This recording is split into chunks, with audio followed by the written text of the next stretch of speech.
This is a 2019 Veloster N Series provided to us by Shane Mazatinik of Integrity Hyundai. It's a limited edition model. In fact, there were only 100 produced in 2019 in Canada, and we have one. I love the sleek look on the outside with the cool racing trim. It's a sporty and unique hatchback style with 3 doors and 19-inch wheels. It's wide and stable and has a rear view camera for safety. And how about heated seats? The Infinity sound system with Android Auto and Apple CarPlay, not to mention the Cafe Racer interior. This truly is a sports coupe. It's a 6-speed manual transmission that can really motor using a 275 horsepower 2.0 turbo engine. This unique car is great for our very special guest and unique guest, Kiit, who is a musician, an artist, and perhaps best known for being a master hypnotist, where he showcases incredible powers of hypnosis and the power of positive thinking. He is a keynote speaker and hosts magic camps where he mentors youth and teaches magic. Kiit has performed in Las Vegas, Hollywood, Los Angeles, San Diego, and toured throughout the northwest of the U.S. In Canada, he has toured the Northwest Territories through Ontario, Manitoba, Saskatchewan, Alberta, and British Columbia. Welcome the very charismatic Kiit. I'm Mark Campbell. This is Cool Cars, Interesting People.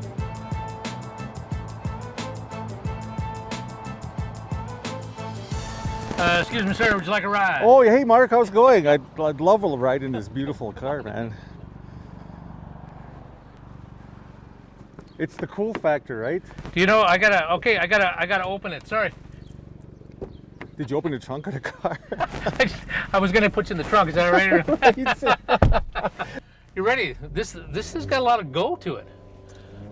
You ready? I'm ready. Here we go. Here we go. Pop that clutch.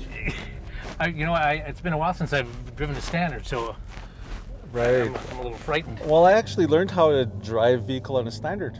Was that your first thing? Yeah, it was 12 years old, and 12 years old. My dad had a 4-speed Ford. I had no idea what was going on, and he went over to visit his friend, and they had a little bit of celebration with the beers and stuff, and so I ended up learning how to crash course drive the truck from there to home. It was good, and so I got that out of the way. Yeah, that's good. Right now, I don't think many people can say that these days. They learned how to drive, Standard, right? Standard is standard. You don't do a lot of Standards anymore. No, they don't. No. Not at all. No. What was your first vehicle? My first vehicle was a Buick LeSabre. Woo! I know, right? Yeah. It was all electronic, everything in there, and I was like really cool, and I was like, wow, this is luxury. It was a 1978 Buick LeSabre. That's pretty nice. It is very nice. Yeah. And, I enjoyed that for a few years, and then I started to get into the cool factor. Hey, I need something more, right? So I got a Ford, it was a 79 Ford truck with flames on it, flame job. Oh, that's cool. So people started calling it the fire truck, and then it wasn't cool anymore, so I had to get something else. You're actually you kind of have the image of pretty cool, I would have to say. Well, there you very much. No, you really. I mean, ever since I've known you, which has been a while, I mean, you just have that. You've got that factor of. Yeah. Hey. Well, thank you. No, I appreciate that.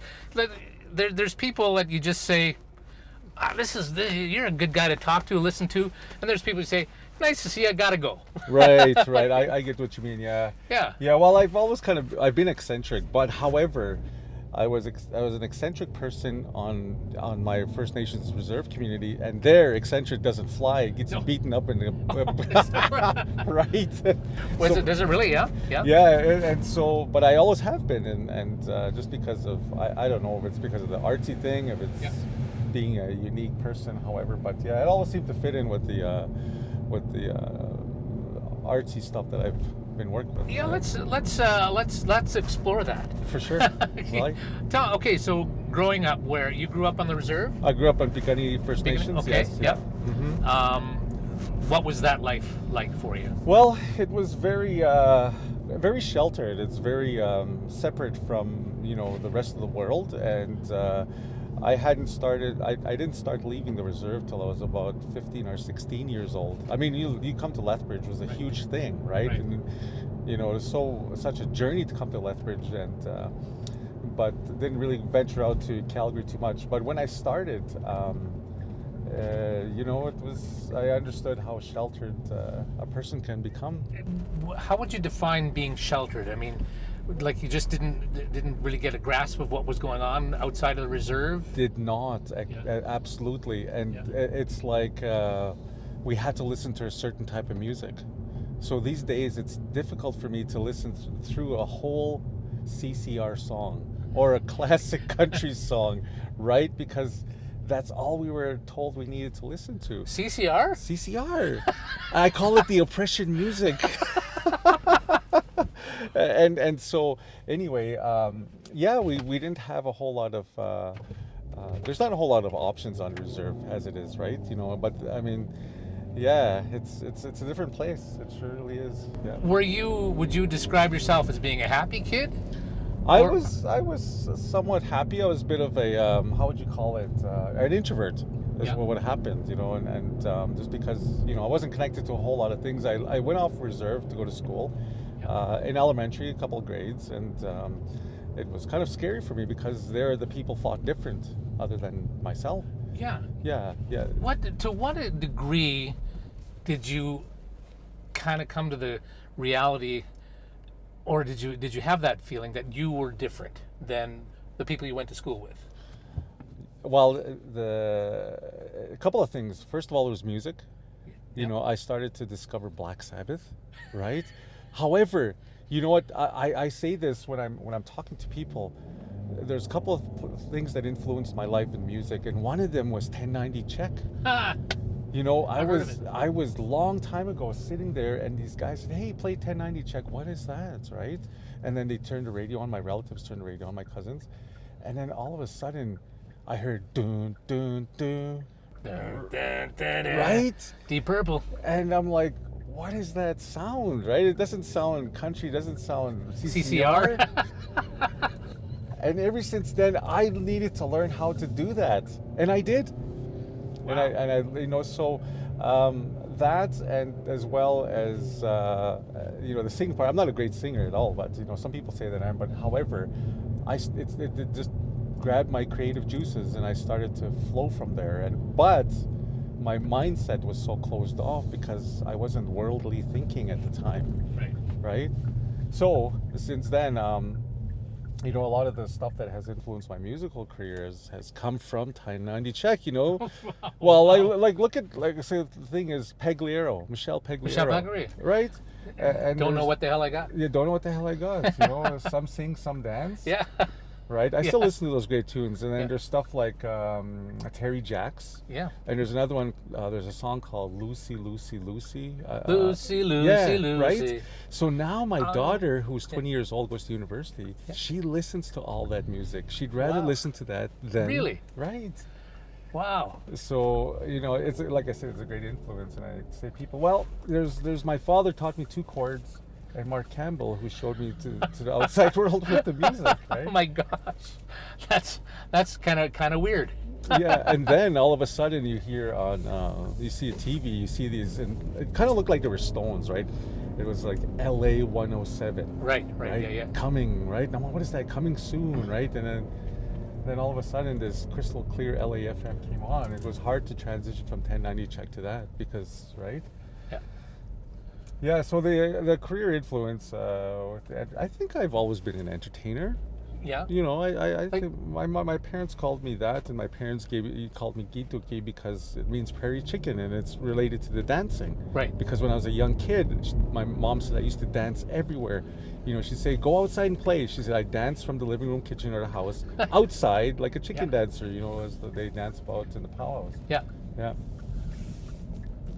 All right, hold that thought. We're going to go into Jabba the Hutt. Oh, here we go. Can I get you a coffee? Will you sure. You drink coffee? Oh, I love coffee. Fantastic. All the time, but not all the time. Stand by. Okay, here we go.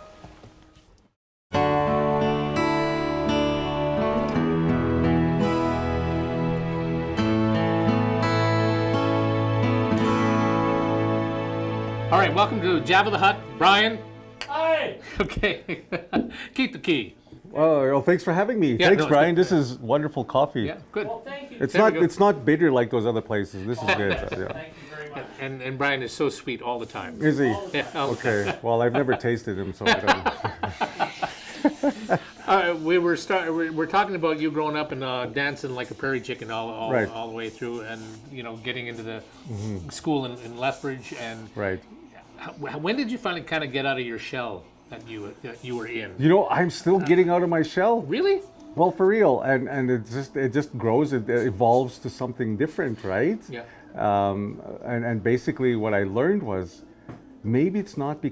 Maybe life is not about becoming something. Maybe it's unbecoming all the belief systems that were bestowed upon you, so that you can learn to really be who you are.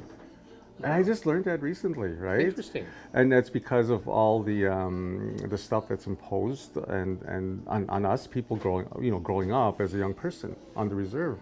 And a lot of it, when you go out to the worldly place, you're like, wow, somebody was lying, Really? right? Yeah. Somebody was not telling the truth, right? And there was one big place for me that really opened my eyes is when I went to Milan, Italy. And we toured out through Picenza and up through the Alps, and I mean, Catholicism is really thick over there, but they're not like what they have in Canada or on the reserve, Right. right? Because the reserve is highly Catholic. It's Is it- very much so, and Yeah. it's all over North America. Right. I've been up to Northwest Territories, and it's up there, and it's all its glory. And yes, and so then therefore, I thought, okay, well, what is it about life that I need to become, right, or need to understand? Is having an open mind. Yeah. Yeah. So traveling the world and being in entertainment business has really taught me that. Okay, how did you? And we'll get into more of that stuff. But because you're a musician, you're a hypnotist, you're an entertainer, a musician, artist, all Right. those things. How would you define yourself, and then how did you get into all of it? Well, it's always been my disposition. It's always been part of my character since I was a young child. When I discovered music and the art of drawing, and what it did, what I learned later is that in my mind I went to a different place, that there was no fear or there was no boundaries. But I didn't know that at the time. It was just a good place to go, a peaceful place. But now I understand is that. So I always went there, regardless if I didn't do too much with it in public or whatsoever. But when I started discovering things like hypnosis, I was in grade 7. The great late Ravine. Ravine. Yeah, I love came to Ravine. Lethbridge. Yeah. It was the not the Sportsplex, right? Yeah. I thought this guy's either got to be the devil or he's very gifted and talented, Yeah. right? So I didn't know, but I wanted to do what he did. So I used to try to hypnotize my cats.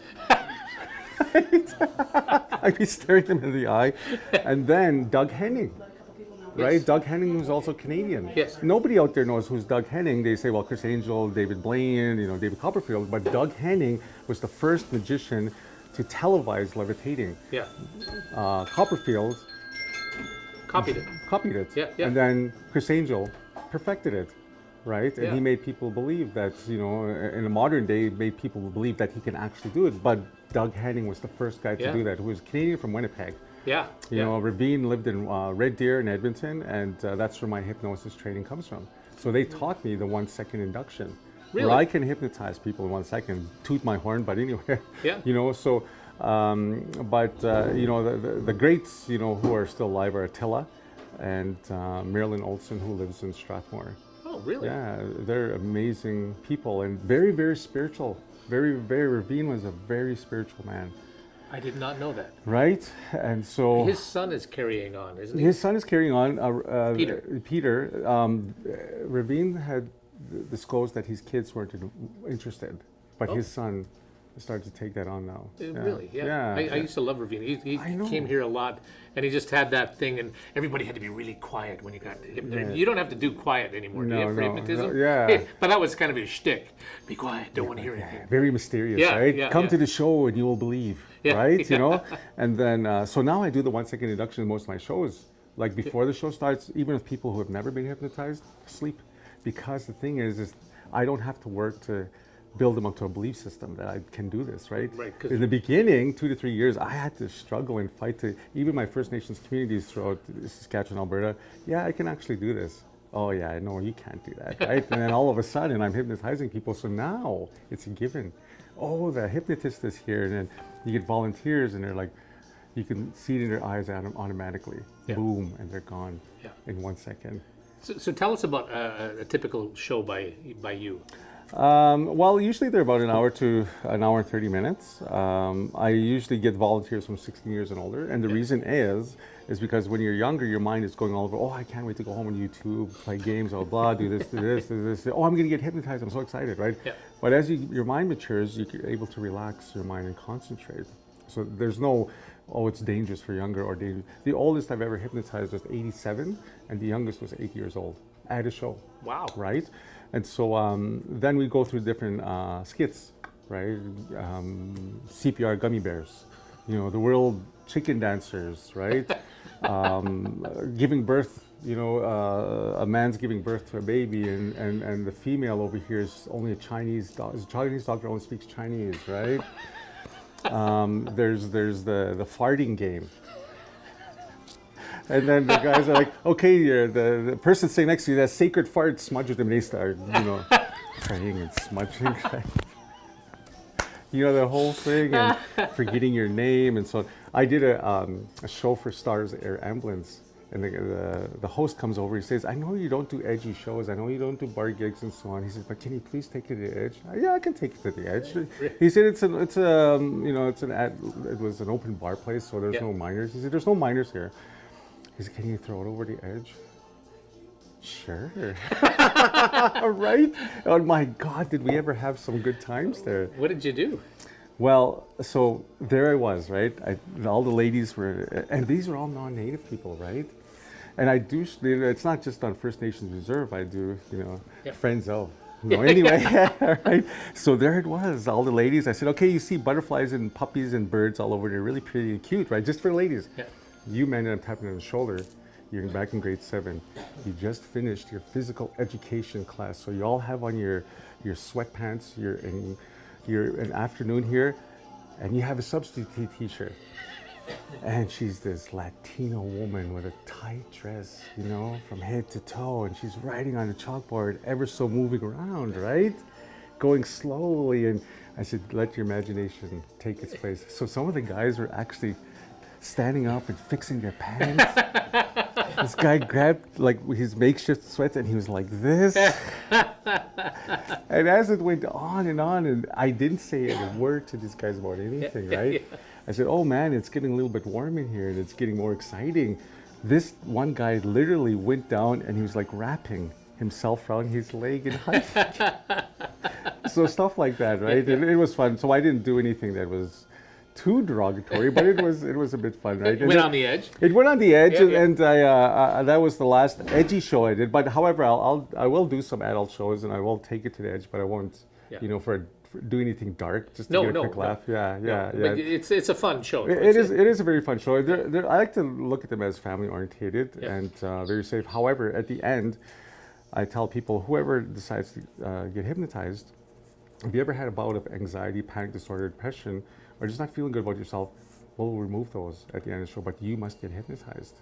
People have stopped consuming alcohol and drugs after the show. They'll send me a message. Really? They said it was in my desire, in my heart to do this. Wow. He said, since the show, I have not done it anymore. No? Yeah, Is that right? That's right, wow. yeah. That's kind of cool. Panic disorders, and you know, this one young lady said, I've suffered with panic attacks for so long. This was in Saskatchewan earlier this year. And she said, I don't have any more panic. She came back the next day. I was facilitating a workshop that morning. I said, the anxiety's gone. She said, it's been so long since I've been free from this compulsive thinking, right? That created the panic attacks. And that's how I got involved with it. I was suffering from a panic disorder. I didn't want to take medication. And then we regressed and went through the whole system and the situation and diffused it. Wow. Yeah, Robin Witherley, who was from Australia, she was elderly at the time, and she really helped. And she said I was interested in doing the hypnotherapy training, and so I took it on. Then later started doing hypnotist shows and found a master's hypnotist, and they trained, and the rest is, you know, all amazing. Now, what about the magic side of your show? Well, when the Attila was doing the training, he reintroduced me back into magic, and just blew my mind. He said, "I'm going to show you some stuff here." Then I found Brent Smith from Vanishing Rabbit in Calgary. He's on Edmonton Trail, just off 16th Avenue. Hi, Brent. Bring him some coffee. Yeah, bring us some coffee. Jabba the Hutt. Yeah, Jabba. Once again, Vanishing Rabbit. And he started to mentor and show me a lot of stuff, right? And so I repeatedly went back and went along with, just the stuff that he showed. And I used his icebreakers. Then after started going more in depth into magic, and learning the effects and so on. And it's been great. It's been great. Yeah. Tell me about you had an experience with Chris Angel. Yeah, right? Chris Angel. Met Chris Angel down in Las Vegas, and so there we were. My daughter wanted to see Mind Freak Show. One of the reasons why we went down there. So we took the trip down, bought the tickets, went to the show. My other daughter, who was like, yeah, right, Chris Angel. Right, but my other daughter, who's Suta, she was very excited. So we got to our seats, and Chris Angel came out, and he was, fanfaring and so on. And he runs into the aisle, and he goes around and runs to the seats. So the way it's set up, you have your block of seats here, and then more here, and then there's a walkway.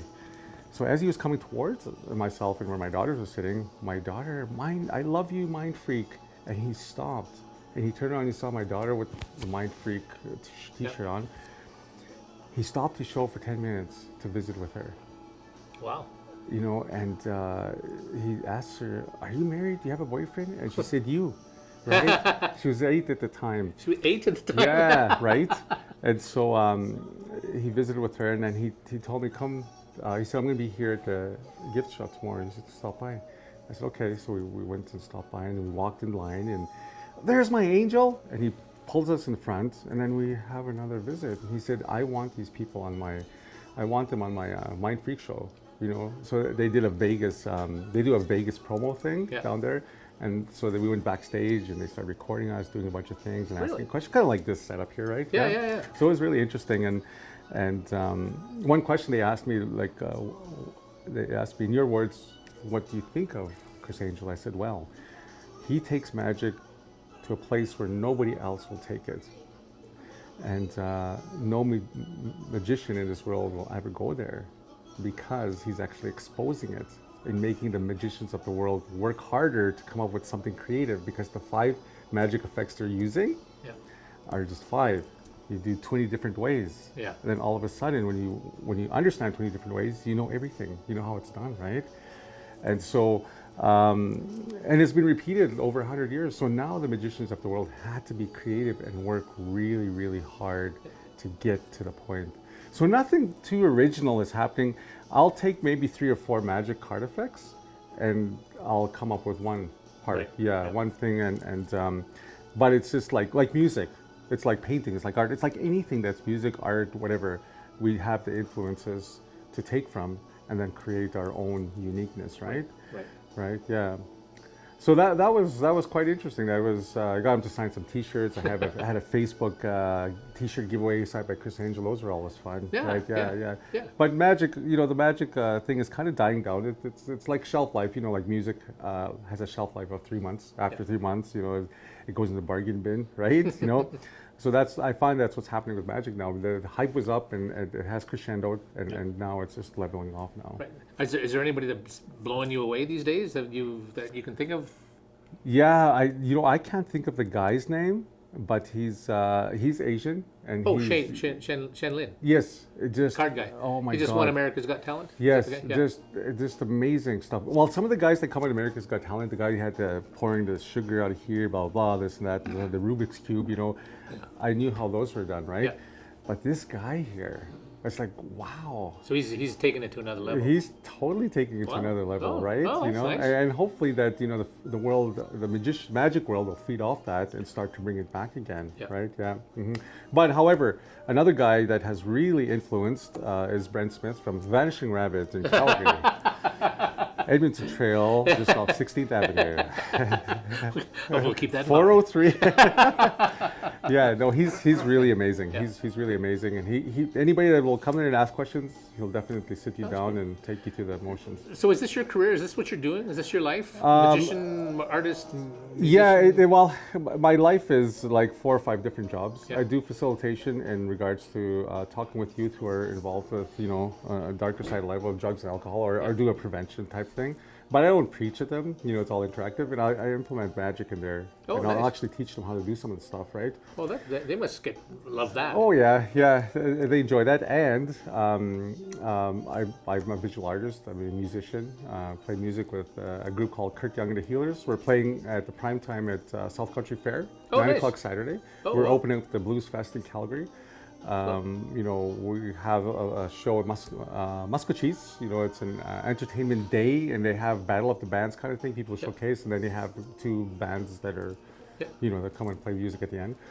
And the lead singer, Kiit Young, he's actually won the Aboriginal Music Award for Best Blues Album a few years ago. Nice. And he came in second in Los Angeles at some sort of talent show. It was attended by a huge amount of people, right? Great. And the guys that are in the band are drummers from South America, Rocco, and then our bass player. My God, these guys have uber amounts of experience. And I just, was curious, I asked them, how much people have you guys played, in front of? Oh yeah, we're 100, 150,000. Like, Wow. what? Yeah. Right? So surrounded by some really talented people. The magic, the hypnosis, and of course, all that is encompassed in one, and I enjoy doing it. It keeps me busy. Oh, yeah. Pays the bills, That's right? great. I think I have to do 4 or 5 jobs all the time just to Just pay to my pay bills, bills. my eccentric life. I have a collection of guitars, right? Oh, do you? Oh Yeah. my God, it's Yeah. so crazy. And yeah, I don't want to expose that. But it's good. Guys at Logan McQuaid have helped me out here in Lethbridge. Yeah, give them a call. Yeah, give them a call and talk to them, right? Well, let's get into another aspect of we're in the middle of Truth and Reconciliation. Right. You are from the reserve. You live in Lethbridge. Yeah. You see issues that we have in the downtown. Yes. So, like in a broad, overlooking aspect from your point of view, where are we at? Aboriginal relations with everybody else. We're at ground zero. Are we? But Is that a good thing, or is that? Well, we've barely taken a step, and the reason I say that is because still today we believe in an energy called separation. So as long as we have truth and reconciliation, I may be getting emails like this, hate emails and messages, truth and reconciliation. As long as we have words like that, racism will always be a separate entity. Until we do away with those labels, then we can actually start somewhere. Because we are all responsible for our life. Subconsciously we breathe in, breathe out, and we blink, right? But when we think about it, think about blinking your eyes, like, oh, I'm blinking my eyes. So meaning that it's a habit form. We go back to habitual thinking. And if I'm a person who thinks racism all the time, then I'll attract that energy towards me, right? But if I think unity and I think of happiness, and put that energy out, then that's what I'm going to attract. So what I say to people is, I don't ever have to deal and have never dealt with absolute racism or discrimination in municipality. I have more non-native friends than I do back home. And I've received more discrimination from my own people. Because of your thoughts. Because of my thoughts, the way I do things, with the hypnosis, the magic, the artist, and so on. Which is, in a sense, some people think to say it's evil, it's whatever, but that's the mindset. If we're in that negative, oh, woe is me, victim mindset, then how can you work from there, right? So the other thing is, well, okay, let's go over here and let's work together. Let's really, really honestly and all wholeness work together to deal with this situation, especially downtown, right? How can we go about it? Well, I know that there's a couple of things that I proposed to Lethbridge Council a while back when Mayor Tarlick was still there, and I said, what about zoning? I said, zoning is not being discriminatory, however, it's creating a safety zone for everybody to enjoy downtown Lethbridge. Because I'd like to go down there and enjoy it without having to be pestered, right? And it is a thing, and that it's visual. It's visual. So then, therefore, if you have people coming into town, in any town, and they see that visual, then of course habit forming is that they're going to judge the people based upon what they see visually, right? But there's the rest of us who aren't participating in that, right? Artists who I don't consume alcohol or do drugs, even with the new law that came out last October, Right. I don't participate in that at all. I have not. And so if there's a way that we can find to work together without using racism or truth and reconciliation, we've made one step, Right. positive step forward, right? And then we can start working together. I may receive hate mail, whatever. Who cares? I mean, this is just me. I have that voice, but that voice does not come from protesting. I've talked, speaking with people. There are people out there who say protesting is not going to get you anywhere. Like, where is it getting people? And if people come to me and they talk about certain situations, well, you got to do things the Blackfoot way, or you got to do things the Cree way, the Dene way, whatever it may be. And I say, what do we mean? That's so much more if you say that to me in the Blackfoot language, right? And then I know that your heart is in place. Well, I don't know how to speak Blackfoot, or I don't know how to speak the First Nations language. Well, go learn it. It's a beautiful thing, because when you do that, you'll find that there's no word as racism. Right. There's no word in there as truth and reconciliation, right? Right. It describes something amazing always. Wow. Mm-hmm. That's some powerful thoughts. Very powerful, and we have we come from a world that lives in fear all the time, and those may strike a thing with people, and blah blah blah, this sellout and so on. Who cares? Mark Campbell is my bro. Mark Campbell raised me. 1090 check. Hey, well, back to how important is for you? How important is your tradition? It's very important. Yeah. I believe it's very important. However, the importance comes from it's a unique spiritual journey. So then, therefore, it's my journey, right? If you're a spiritual person, that's your unique spiritual journey, right? So if somebody comes to me and say, well, you got to do things this way. You have to do things this way. I'm like, I don't have to do anything, but just enjoy my life and be happy. I'm here to experience as a human, and this is what I'm going to do. And then when I go across to the non-physical, then I'll enjoy that there. Yeah. But right today, I'm going to enjoy this as a human, right? Yeah, and I think it's difficult to fathom for some people. Yeah. Are you enjoying your life? You live in Lethbridge. Do you love your life here? I love my life. I really enjoy, and I lived away from home. I left in 1990, and arrived back in 2004. And I really, really missed home. I missed the wind. I missed the way the wind, that whistling noise that goes through the cracks of the doors and the windows, I missed that. I missed the crickets. I missed the grasshoppers, a certain sound, the way the wind blows through the trees here in southern Alberta. Yeah. I really, really started to miss that. So I moved back home, right? But when I moved home, I was like, wow, my God, some places and some communities and some places are like really stuck in a place that's not great, because of, because I went to Milan, Italy, right? I was there for a while, and I went around and did stuff and played music. And so I have worldly thinking, and just, I was blown away that people were very still involved with, I don't know, people like to use the word oppression, people like to use the word colonialized, which it's not part of my vocabulary. Right. But their acts are that way. Yeah. So actions always speak louder than words, right? Yeah. Mm-hmm. Another issue that we have not only here but across the world is the drug issue. Yeah. Right. We have there's a lot of that going on in the city. Mm-hmm. Where do you come out on that? Well, I'll put it this way. Keith Richards said it this way, and I'll quote him. There's a few moments in our life, we'll do this drug. We'll do these contortions to our body just so that we don't have to feel ourselves and be ourselves. Meaning that the addiction is about the pain, it's about the trauma. We can't treat addiction. If we're going to treat addiction, we're going to lose this battle. But we need to go back Okay, what is it that caused it? What's the trauma? What is the underlying trauma? Are you willing to do that? Because when it comes to that, then you're responsible for helping yourself. So the best way is to empower people so that they can help themselves, right? Let's go to the trauma. Let's talk about the trauma. So if a person comes to me and says, well, I want to quit smoking, I'll say, well, let's start with stop smoking. Because in your subconscious mind, you've learned that quitting is associated with loser, right? And then therefore you're losing something. Then you'll build resistance and you'll only want it more.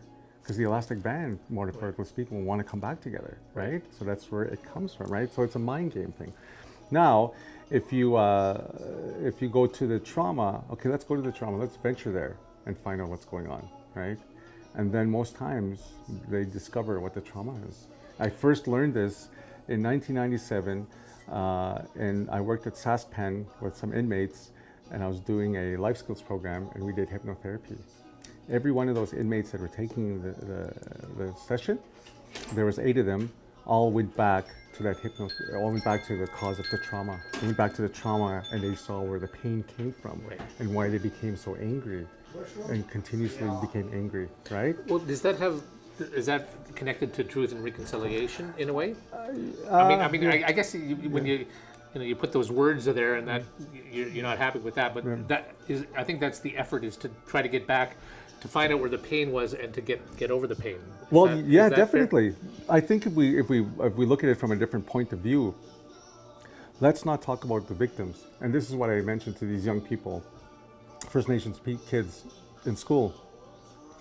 In our way of life, there's no songs of victim. We have victory songs. And so when you go to powwows, and after they sing the flag song, they'll sing a victory song. They don't sing a victim song. In our way of life, our ancestors don't have ceremonies and songs and prayers for drugs and alcohol. That's interesting, yeah. You know? I said, so then therefore, let's talk about victory. What is victory? We need to go to the trauma first and find that victory, not the victim, because you've been living in the victim. So therefore, your body's going to start shutting down because your mind is just too occupied by many things that are not even who you are, right? So being a victim is living in a belief system that's not yours, right? Being victorious, you're taking responsibility to help yourself. And that's one of the greatest things you can do for people, is empower them to help themselves. Not to say, oh, come to me, I'm a medicine man, I'm going to heal you all, right? Praise the Lord, right? No, if you come over here, I'm going to empower you to help yourself. And you're going to go to that pain, and you're going to deal with that pain, you're going to live in that pain until that pain has no more stronghold on you, right? Yeah. If you could give a message to, people who are not Aboriginal in the city, what kind of a message would you give to them about that kind of empowerment and acceptance and loving and understanding? Well, if we go, if we speak from that person, then we're talking about education. We're talking about understanding, and it's okay to be ignorant. It is really, you don't have to feel that, oh, I'm ignorant to the culture and the First Nations, and oh man, but I might be known as racist. No, you're not. You're ignorant, so let's work from that. And I'm ignorant to where you have come from and whether your background is. I don't know anything, so I'll just assume from what I see, and read and hear in Hollywood stories, right? Yeah. So if you want to open your mind to understand a little bit more, there's a lot of First Nations people out there, elders and people just willing to sit down and talk with you and answer whatever questions. So when I was facilitating Aboriginal awareness here in town, I'd say, here's a safe place to talk about whatever it is that you want to. Ask your questions so that you can have an understanding. So ask your questions, and if you really want to reach out, and find somebody that you're comfortable with. You can ask those questions, and then you can begin a journey to understanding both sides. So it doesn't just work, it's got to go back and forth, right? Yeah. To really understand what is really going on. Yeah. Yeah. Mm-hmm. Where did you get your sense of humor? Because you're a funny guy, and you love life, and you joke about life, right? And I suspect there was difficult times in your life growing up, and you had some of that pain. But where did you say, I can get a laugh out of this? Well, you know, it was a cover-up when I was Yeah, younger, yeah, right? yeah, It was yeah. a cover-up to, you know, to make people laugh and not really show who I am or what's going on, right? And it just started evolving. And the more that I became comfortable with my being in the entertainment business, Yeah. then I'm like, oh wow, I can make people laugh, Yeah, right? I yeah. can do this, right? So basically, it came from not wanting as a cover-up, right? Yeah, You know, yeah, you know, making a joke, you know, doing whatever, and here's one of them. So I called my friend. His name's Tim, and I said, what do you call wrinkles on grandma? I don't know. And I said, Grandpa. And he laughed and laughed. So Rock 107 calling the joke in the morning, right? Yeah. Back in, so he calls in to the DJs, and he's like on the phone. He says, and the way he talks is like, what do you call wrinkles on grandma? Right? And the guy, I don't know, what do you call wrinkles on grandma? You know, it's a telephone DJ voice, and he says, Grandpa. They paused, and they both burst out laughing, laughing, and laughing. So they had to vote the joke of the day, and he won. That's great. Right? You know, he won that, and I thought, I want to make people laugh like that. This was in the mid '90s, right? And so he won the 8-foot sub, Oh, sorry. right? When they used to make those, and so there's little things and stuff like that that I, you know, say privately to a group of friends who I was confident with. I said, what about bigger crowds? So I started testing it at my hypnotist shows, the magic shows. It started going on, and I was like, wow, I can make people laugh. So I ended up doing a comedy, stand-up comedy for Don Bernstick at the Grey Eagle Casino. Oh, nice. He calls me up and he says, hey brother, you know, we need to sell out these tickets here. We've got 700, you know, so far. And so I started promoting it. And I said, I'm going to do the opening for Don Bernstick. That was my first official big comedy show. Nice. Stand-up comedy. How'd it go? Oh my goodness, it was crazy. Yeah. You know, so they call us five minutes to stage time. I froze backstage. That's the first time ever. Because when he turned the lights off, everybody starts cheering. Anyway, so I go out and I did a bang-up job. It was fun. It was crazy. I talked about men's sexuality and my first my physical, you know, and anyway I led into it, you know. Yeah. And told the story of how funny it is now, opposed to how traumatic it was back in the day, right? Because as Native people, we don't like to go there, right? It's very taboo. And so from there, and I thought, wow, I can make these whole people laugh. So I started implementing more the comedy routine in a lot of the stuff that I do, right? Yeah. And it just comes off really, really well, yeah. And I test some of it on my friends and before I take it to stage, right? Yeah. I talk about, I have a cajon, you know, those boxes that. I was at Long McQuaid, you know, you sit in the box and gets a beat from it, kind of combos, right? Yeah. Anyway, and so I was saying, this is where powwow songs come from, and I was like banging on a thing, you know, and as the dance has your mouth open and you're squeezing your bum cheeks together, you go, you know, that's where Indian songs come from. They weren't invented until they brought dentistry here. Go look at the classic photos, you'll see that they don't have a great dentist plan back in the day.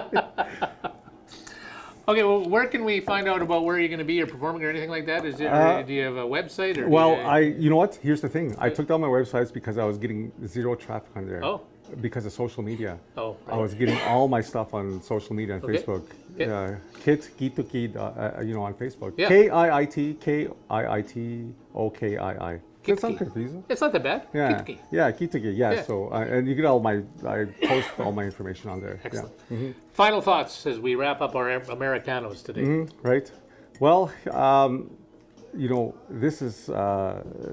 Thank you for the opportunity. Oh, yeah, you know, absolutely, I appreciate that, and I do always acknowledge you for 1090 Check and all the music that you brought, because the thing is, it was such an escape for me when I was a child. Yeah. Music was an escape, and I listen, you know, and I still today listen to all those great hits and tunes, you know, and that you. Like Kelly Latrimone and Chuck really? Mangione that you guys all brought to the table many years ago, right? Wow. I'll send a little note to Kelly Latrimore for you. Yeah, for sure. Yeah. And I don't know if they're still working in DJs. He's in Vancouver. Oh, he's in Vancouver. Yeah. Okay, great. Yeah. And Southern Alberta is a beautiful place. Lethbridge is a beautiful place. It always will be. You know, so we need to keep it that way in a positive thinking. You know, negative will never ever bring us to a good place, but you know, so we need to shift it. Join me. We had joy, we had fun, we had seasons in the sun. Oh my God. Keep the key. Thank you so much. Cheers. Thanks, Derek.